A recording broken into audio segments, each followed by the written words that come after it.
সিপাহী বিদ্রোহের পর আজ প্রায় ১৫৯ বছর কেটে গেছে। পলাশীর যুদ্ধের পর ১০০ বছর ধরে ইংরেজদের যে শাসন, শোষণ আর অত্যাচার চলেছিল, তারই ফলাফল ছিল এই গণ অভ্যুত্থান। জাতি ধর্ম নির্বিশেষে সাধারণ মানুষ সেদিন বিদেশি শাসনের বিরুদ্ধে গর্জে উঠেছিলেন। লর্ড ডালহাউসির আগ্রাসন নীতি, অযোধ্যা বা ঝাঁসির মতো দেশীয় রাজ্যগুলো অন্যায়ভাবে দখল করা, অন্যদিকে ভারতীয় সৈনিক ও সাধারণ মানুষের ওপর ব্রিটিশ অফিসারদের চরম দুর্ব্যবহারই মূলত এই বিদ্রোহকে ত্বরান্বিত করেছিল। তবে সে সময় কলকাতায় কিন্তু বিদ্রোহের প্রভাব সেভাবে পড়েনি। তাহলে কেমন ছিল সিপাহী বিদ্রোহের কলকাতা? আমরা ২ পর্বে জানার চেষ্টা করছি সেই গল্প। আজ থাকলো প্রথম পর্ব। আপনারা শুনছেন ক্লক টাওয়ার পডকাস্ট। পৃথিবীর বিভিন্ন দেশের, বিভিন্ন সময়ের, বিভিন্ন মানুষের গল্প নিয়ে আসি আমরা প্রত্যেক সপ্তাহে শুক্রবার।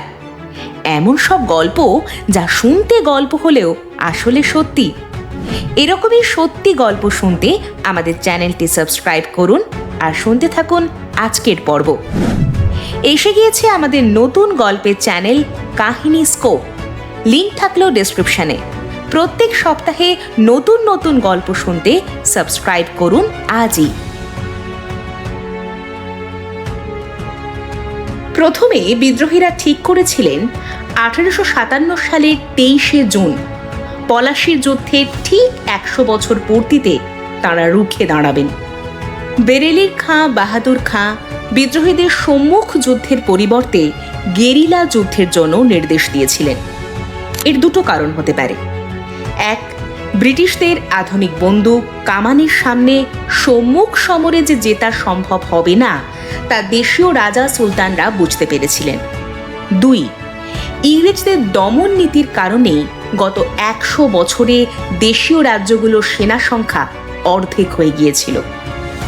আর এই সীমিত সংখ্যার সেনা নিয়ে সম্মুখ সমর লড়া যায় না।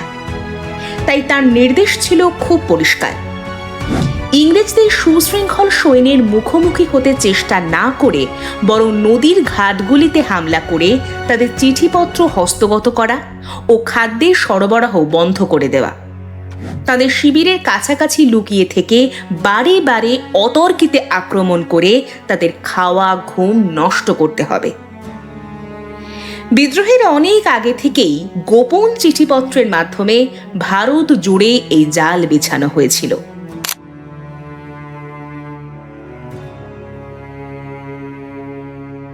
তখন ভারতে ইংরেজ সৈন্য ছিল মাত্র 40,000 আর ভারতীয় সিপাহী ছিল 2,15,000 মতো। পরে 1857 সালের জুন থেকে অক্টোবর মাসের মধ্যে ভারতে আরও 36,000 ব্রিটিশ সেনা প্রেরণ করা হয়। 2.5 বছর ধরে চলা এই যুদ্ধে প্রায় 2 লক্ষ ভারতীয় প্রাণ হারান। সেই সময়ের মধ্যে একটা বিরাট অংশ বিদ্রোহীরা ব্রিটিশদের থেকে দখল করে নিয়েছিল। বিদ্রোহ দমন করতে ইংরেজদের খরচ হয়েছিল প্রায় 4,40,00,000 পাউন্ড। মজার ব্যাপার হলো, মাদ্রাজ বা বোম্বাইয়ের সৈন্যরা ইংরেজদের অনুগত থাকলেও বেঙ্গল আর্মি ছিল এই বিদ্রোহের মূল চালিকা শক্তি। দিল্লি, মিরাট, কানপুর থেকে শুরু করে বাংলা ও বিহারের বিস্তীর্ণ অঞ্চলে তখন সামরিক আইন জারি করা হয়েছিল।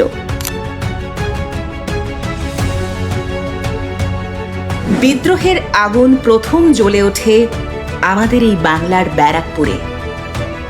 1824 সালে যখন নিয়ম ভেঙে ভারতীয় সৈন্যদের জোর করে সমুদ্র পার করে ব্রহ্মদেশে পাঠাতে চাওয়া হয়, তখনই বিদ্রোহের প্রথম বীজ বপন করা হয়েছিল।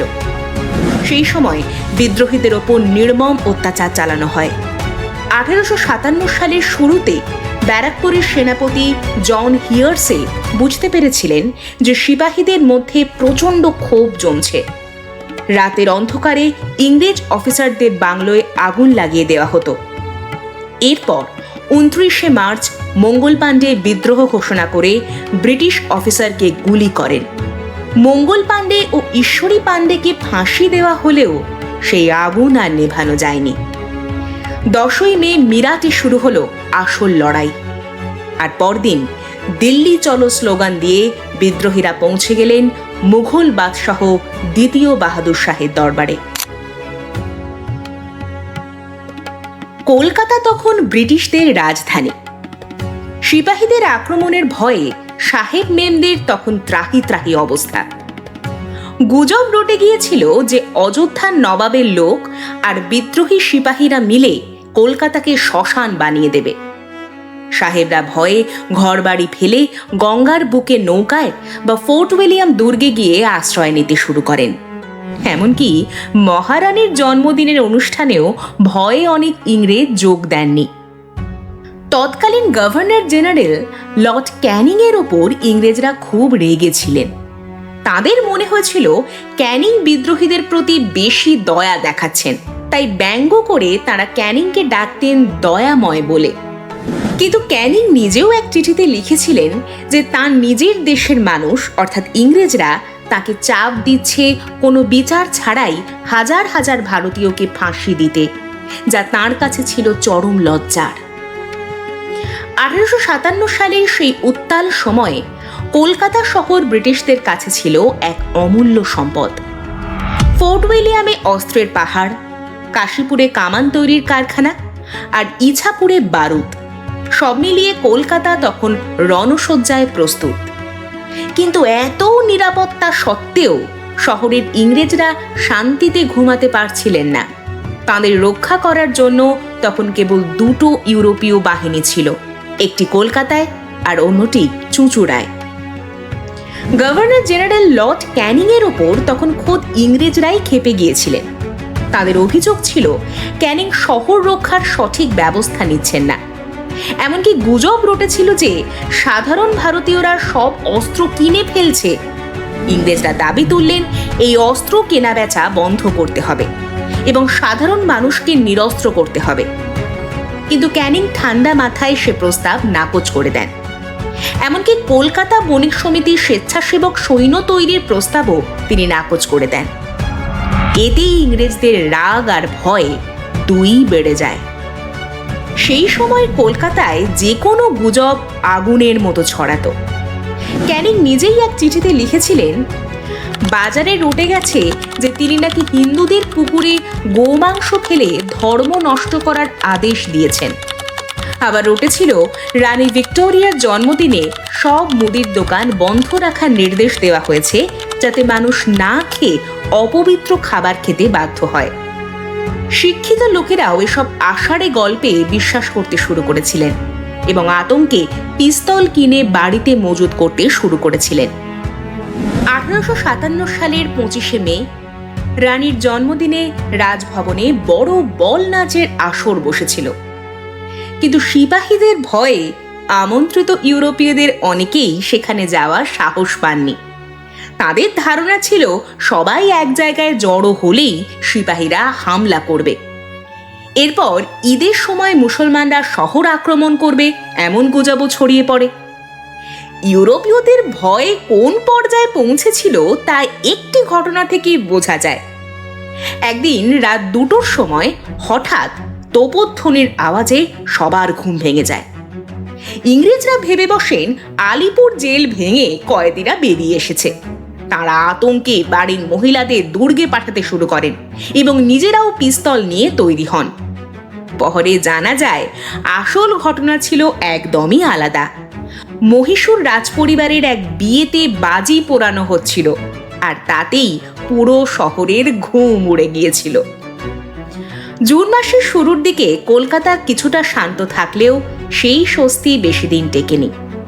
সাহেবদের মনে ভয় ছিল যে কোনো সময়ে দেশীয় সিপাহীরা বিদ্রোহ করতে পারে, তাই তাঁরা দাবি তুললেন সিপাহীদের অস্ত্র কেড়ে নিতে হবে। যে এনফিল্ড রাইফেলকে সিপাহী বিদ্রোহের অন্যতম কারণ বলা হয়, ব্যারাকপুরের একদল অনুগত সিপাহী উল্টে সেই রাইফেলই ব্যবহার করতে চেয়েছিলেন। তারা সরকারকে বিশ্বাস দিতে চেয়েছিলেন যে তারা সরকারের প্রতি বিশ্বস্ত, কিন্তু ইংরেজদের মনে তখনও গভীর অবিশ্বাস।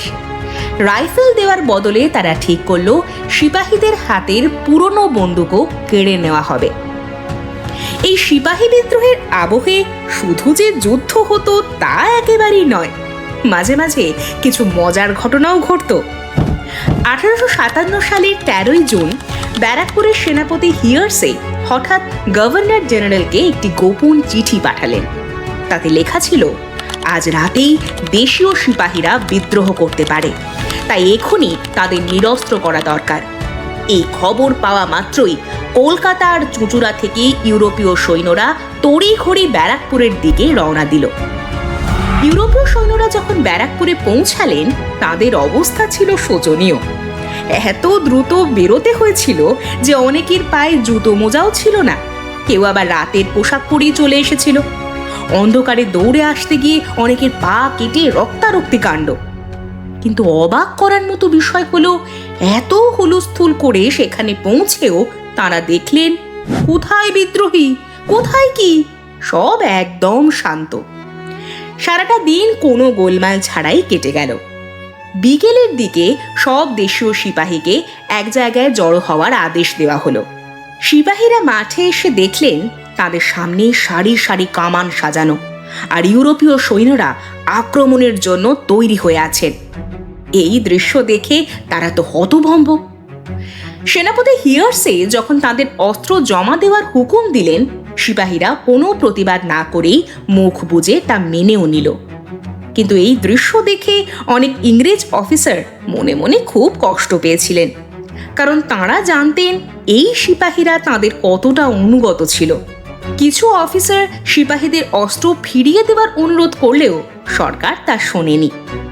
অস্ত্র কেড়ে নেওয়ার পর সিপাহীদের মনে ভয় ঢুকে গেল, এখন নিশ্চয়ই তাদের ওপর হামলা হবে। ভয়ে তারা যে যেদিকে পারল পালিয়ে গেল। একই সময়ে কলকাতা আর দমদমে পাহারায় থাকা সিপাহীদেরও নিরস্ত্র করা হলো। শেষ পর্যন্ত গভর্নর জেনারেলের কাছে খবর গেল সবকিছু শান্তিতেই মিটেছে। এ বিষয়ে এক সংবাদপত্রে প্রকাশিত হয়েছিল, গভর্নমেন্ট তাহাদিগকে কর্মচ্যুত করেন নাই, মাসে মাসে যেরূপ বেতন দিতেন সেই রূপ দিবেন। কলিকাতার সকল সিপাহীরা অস্ত্রশস্ত্রাদি কাড়িয়া লইয়াছেন, এই ক্ষণে সিপাহীরা ঘটি কম্বল সম্বল সকল বিক্রয় করিয়া পলায়ন করিতেছে। 14 জুন রবিবার ছিল কলকাতার জন্য এক বিভীষিকাময় দিন। গুজব ছড়ালো যে ব্যারাকপুরের বিদ্রোহীরা আর অযোধ্যার নবাবের লোকেরা মিলে কলকাতা দখল করতে আসছে।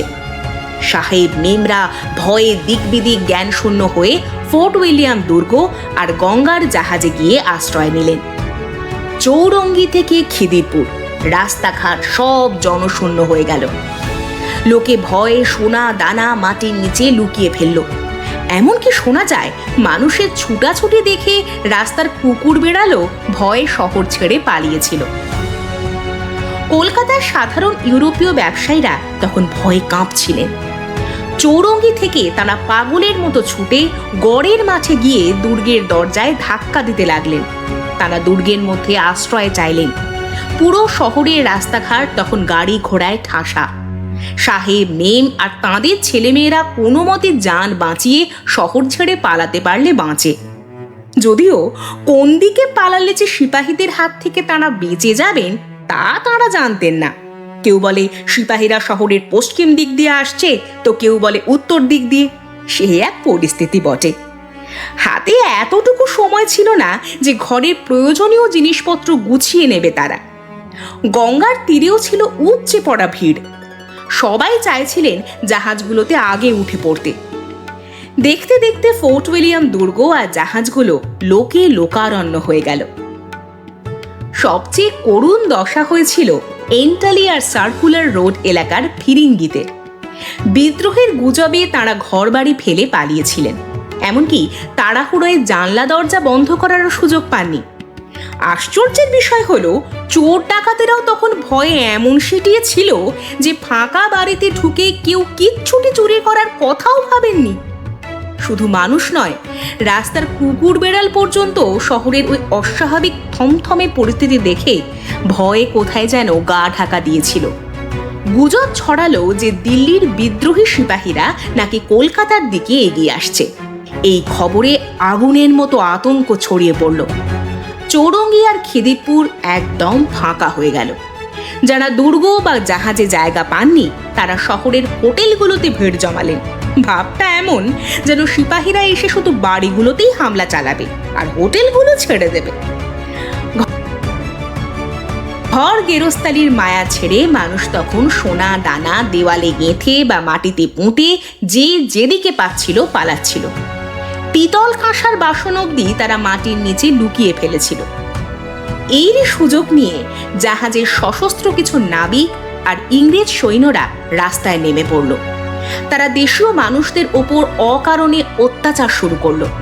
সন্দেহের অজুহাতে তারা সাধারণ মানুষের ঘরবাড়িতে ঢুকে লুটপাট চালাতে লাগলো। এমনকি যানবাজারে রানী রাসমণির বাড়িতেও সেই সময় গোঁড়া সৈন্যরা অতর্কিতে হামলা চালিয়ে ব্যাপক ভাঙচুর আর লুটতরাজ চালিয়েছিল। এত নাটকীয়তার পর শেষ পর্যন্ত কিন্তু বিদ্রোহী সিপাহীরা কলকাতায় আক্রমণ করেনি। কয়েকদিন পর যখন বোঝা গেল সবটাই গুজব, তখন ধীরে ধীরে মানুষের ভয় কাটতে শুরু করলো। যারা ঘরবাড়ি ছেড়ে পালিয়েছিল তারা আবার ফিরে আসতে শুরু করলেন এবং কলকাতার পরিস্থিতি আস্তে আস্তে স্বাভাবিক হতে লাগলো।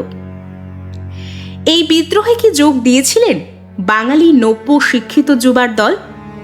হঠাৎ কেন লখনৌয়ে নির্বাসিত নবাব ওয়াজেদ আলী শাহকে গ্রেফতার করলো সরকার?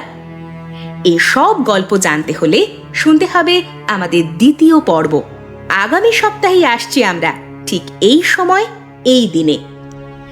আজকের পর্ব পাঠে ছিলাম আমি মৌটুসী। স্ক্রিপ্ট ও পরিকল্পনা কৌশিক রায়। সাউন্ড ডিজাইন ও video edit Middle Entertainment Solutions. আগামী সপ্তাহে আমরা আসছি আরও একটি নতুন পর্ব নিয়ে। সঠিক সময়ে নোটিফিকেশন পেতে অবশ্যই সাবস্ক্রাইব করে রাখুন আমাদের চ্যানেলটি। তাহলে দেখা হচ্ছে আবার পরের শুক্রবার ঠিক রাত 9টায়। ততক্ষণ ভালো থাকবেন, সুস্থ থাকবেন।